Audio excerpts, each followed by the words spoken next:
Did you just relapse? Don't worry, it might not be as bad as you think. Yes, as someone who has been involved in the porn addiction community for 13 years now, one of the most common questions I get is, I just relapsed. How far back does this put me? Am I back to zero? So stay with me to the end here, because this is exactly what we are going to talk about today. Scandinavian Bob here, hi. Yeah, a real voice and person behind this video. So if you are getting tired of all these fake AI videos out there, consider subscribing. Okay, so just to be clear here, today I'm talking about quitting porn and not semen retention, because I know that the word NoFap can be a bit confusing for a lot of people. Alright, so do I really mean it when I say that a relapse doesn't put you back to zero? Yes, I actually mean it. Now, if you are using a day counter to keep track on when your last relapse happened, then of course your day counter is going back to zero. But that doesn't mean all the progress you made and all the healing that's taken place in your brain is lost. Now, when it comes to PMO rebooting, your last relapse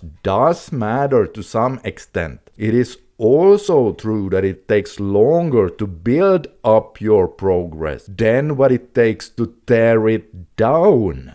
And speaking of walking on your journey, here's a good way to look at it. Let's just, for the sake of this example, say that you have a 90-day rebooting goal. Okay, so you are out here walking, traveling on your journey towards your destination to the 90-day promised land over here. And so let's say you've been walking for quite a few days now and you gotten about 2/3 of the way when a bus suddenly comes in the opposite direction of you, and in a strange but nasty way, somehow that bus looks so tempting to you that you jump on board. And let's say it takes you 2-3 hours before you manage to regain control of yourself and you jump out of the bus again. You turn around immediately and once again start walking towards your goal. But of course you feel a bit bummed out about the distance and time you lost.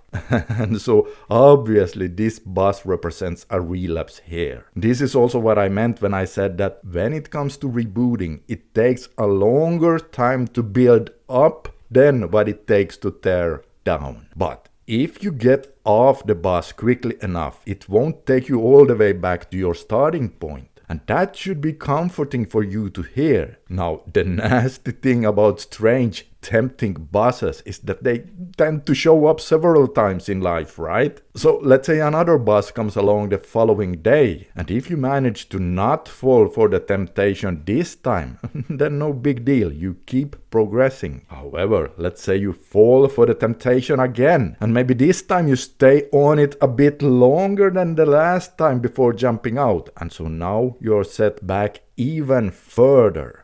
Yeah, so it doesn't take a genius to figure out that while 1 or 2 quick visits in the bus won't necessarily put you back to your starting point, at the same time, since a bus travels at a much higher speed than what you are walking, it doesn't take that many bus rides until you really are back to zero. Now, of course, this is just a simple example, and the reality is much more complex than this. But it's still one way of looking at it, and it also does a good job of driving home the point of how important it is to not binge if you happen to slip. So the takeaway with today's video is to really understand that 1 or 2 slips do not mean all progress is lost. Just as long as you keep going in the right direction, and just as long as you avoid binging at all cost. Oh, and by the way, speaking of a long versus short recovery journey, click the video on your screen right here if you want to see real examples from guys who have been through it all and some surprising factors that made all the difference for them and their recovery length. Trust me, it's not what you think. Just click on it right now and you'll see exactly what I mean.